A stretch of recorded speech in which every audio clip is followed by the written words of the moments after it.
piti paistaa aurinko, mutta aika pahat näyttää toisaalta. Mä en tiedä näkyykö tää, mutta tuolla takana päin alkaa pikkuhiljaa kirkastumaan. Eli ehkä se tosta vielä iloksi muuttuu. Mä oon matkalla Nuuksioon haikkaamaan aamukahvilla. Kello on joku mitä, se on 8 aamulla. Paras aika lähteä, siellä yleensä on jengiä tähän aikaan. Ainakaan ihan hirveästi. Mulla ei oikeastaan mitään havaintoa, mitä mä oon tekemässä. Mun ajatus on tehdä videoblogi. Videoblogi, joka toivottavasti ja todennäköisesti kestää aika pitkään. Perkele, joku reikku takapuskurissa vituttaa. Niin, videoblogi, joka on oikeastaan jatkomaa mun Soberismia-blogille, joka löytyy osoitteesta soberismia.fi, ja siitä mä en nyt jaksa sen enempää jauhaa. Bla bla bla, lopetin dokaamisen, aloin ulkoilemaan ja homma on päätynyt siihen, että mä oon lähdössä tekemään Seven Summits vuorikiipeilyhaastetta, eli tavoite on seuraavien vuosien aikana kiivetä jokaisen maan osan korkeimmalle huipulle. Mä aloitin viime kesänä puolisattomalta Venäjän Elbrusilta 5642 metriä ja siitä se ajatus oikeastaan sitten lähti, että yritetään kerätä ne loputkin viimeisenä tietenkin tähtäämässä sitten Mount Everest.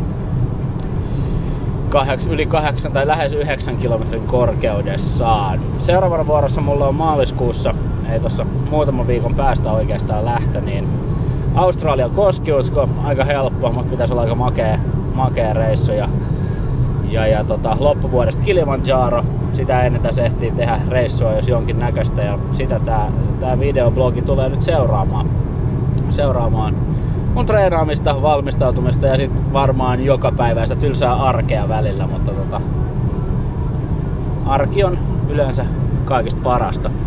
Se arki saisi olla vähän aurinkoisempaa kuin tämä, mutta ehkä se tosta kirkastuu, joten lähdetään Nuuksioon katsomaan.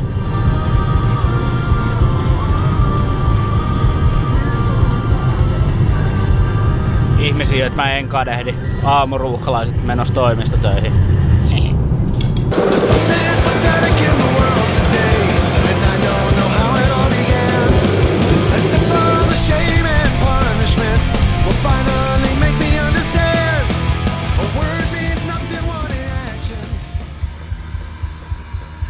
Yksi aste pakkasta, aika täydellinen keli. Tulisi vielä toi aurinko esiin, mutta ehkä se tuolta kovasti yrittää. Lähdetään vähän sompailemaan tonne lenkkipolulle ja sitten keitellään kahvit. Ihmetellään Suomen luontoa.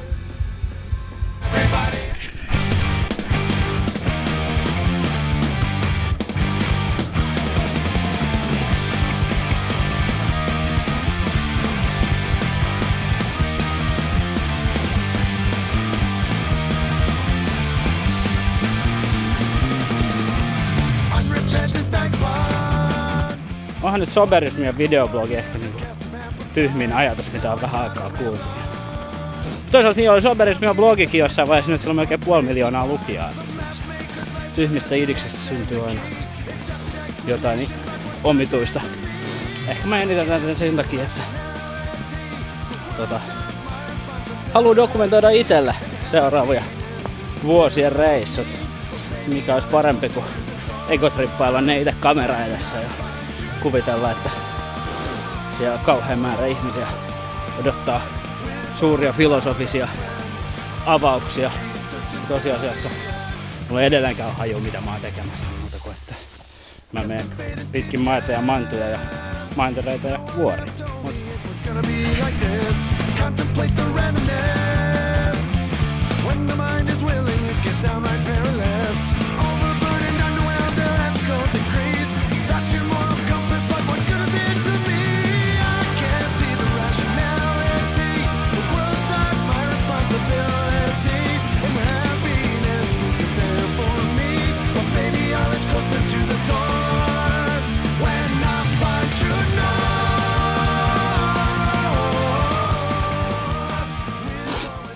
Lenkki vedetty ja aamukahvi Nuuksiossa. Trangia. Eihän tästä oikeastaan mikään ole parempaa. Mutta jos palataan nyt vähän tähän blogisekoiluun, niin kuten todettua, niin kaikki lähti oikeastaan siitä mun kirjoitetusta blogista, jota on nyt joku 500 000 kertaa käyty lukemassa, ja se on lähtenyt vähän käsistä, mutta se on eri tarina ja sen voi lukea sieltä, soberismia.fi, sieltä voi ostaa muuten mun kirjankin. Mutta tämän blogin tarkoitus on tosiaan toi Seven Summits, ulkoilukuvio, vuorikuvio, kiipeilykuvio, tai sanotaan näin, että seuraavan 5-10 vuoden kuvio, mikä kaikki oikeastaan varmaan, mitä mä tuun tekemään tavalla tai toisella liittyy siihen. Seven Summits on siis maailman kaikkien maanosien, 7 maanosan korkeimmat vuoret. Euroopan Elbrus, Australian Koskiutsko, Afrikan Kilimanjaro, Argentiinan Aconcagua, sitten Alaskassa, eli Pohjois-Amerikassa, Denali eli McKinley, ja sitten Etelämantereella Vinsonin massiivi ja sitten tietenkin viimeisenä Nepalissa siintävä Mount Everest. Ja nämä kaikki ja aika monta muuta vuorta matkalla tässä olisi tarkoitus käydä, kuvata ja dokumentoida samalla. Tämä koko homma lähti oikeastaan siitä, että mä ihan puolivahingossa päädyin viime kesänä kiipeämään Elbrusille, joka on Euroopan korkein vuori. Ja siellä ollessani ehkä oikeastaan tein jo päätöksen, että lähdetään sitten kokeilemaan vähän isompiakin kuin kerran. Leikkiin on lähdetty. Se Elbrus oli sellainen testi ja testi onnistui, niin pitää haastaa. Ehkä se iso haaste siinä ei ole niinkään fyysinen, eihän mä ole koskaan mitään urheilua elämässäni, paitsi nyt alkanut urheilemaan. Fyysinen haaste tietty on yksi, mutta kyllä se isompi on se henkinen haaste ja se henkinen haaste on sitten taas just se, minkä perässä mä oikeastaan ehkä pääasiassa tähän lähden kokeilemaan. Onko mulla kanttia siihen? Pari vuotta sitten mä olin vaikeasti sairas ja silloin mulla ei olisi ollut henkistä kanttia tehdä yhtään mitään muuta kuin ryypätä lisää, mutta kun pääsi siitä eroon ja sai vähän kupolia takas kasaan, niin nyt tää on sitten ehkä se äärimmäinen testi, että kuinka kasassa se oikeastaan on, mutta se selvii ehkä toivottavasti myös tämän blogin myötä. Katsotaan.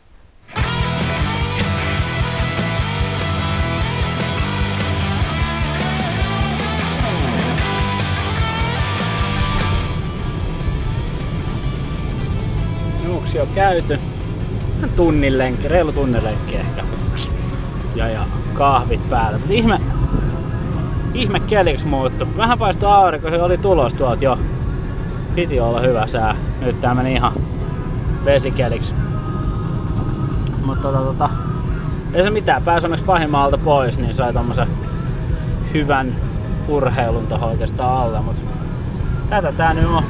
Tällaista tää videoblokkaaminen kai on. En mä oikein tiedä, kun en mä koskaan ennen tehnyt. Mä oon kirjoittanut ja mä oon tehnyt radioa ja kaikkea, mutta en mä oo tällaista koskaan tehnyt, niin ei mulla itselläkään oikein hajua, että mitä tästä tulee, mutta toivottavasti pidemmällä aikatähtäimellä hyvää matkakuvaa, hyvää reissua, kauniit maisemia, ihan himmeitä juttuja. Oho, kato meidän bussia. En jäänyt, onneksi. Niin. Koketaan oikeastaan Seven Summits-projektin ajatus mulla on ollut se, että en mä tiedä pystyykö mä tähän, ei mulla havaintoakaan mitä se vaatii, tai kyllä mulla on ajatus siitä mitä se vaatii ja mulla on halu siihen, mutta kyllä tässä aika paljon saa treenaa, kokeilla, harjoitella, ihmetellä. Ensi syksynä alkaa erää luonto-opaskoulutus, se varmaan kertoo aika paljon, siinä oppii aika paljon.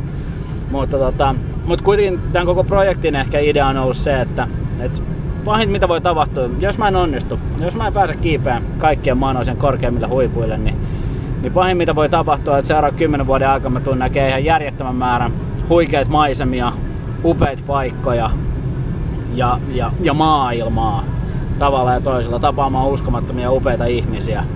Niin kuinka paha se voi olla? Ei se voi olla kauhean paha. Plus, että todennäköisesti mä tuun olemaan kuitenkin vähän paremmassa fyysisessä ja miksei ehkä henkisessäkin kondiksessa kuin keskiverto 40 suomalainen mies, joten se on ehkä se matka, mitä mä haluan tässä kaikista eniten dokumentoida ja se on ehkä se, mitä mä toivon, että tähän kameraan ja näihin blogeihin tallentuu.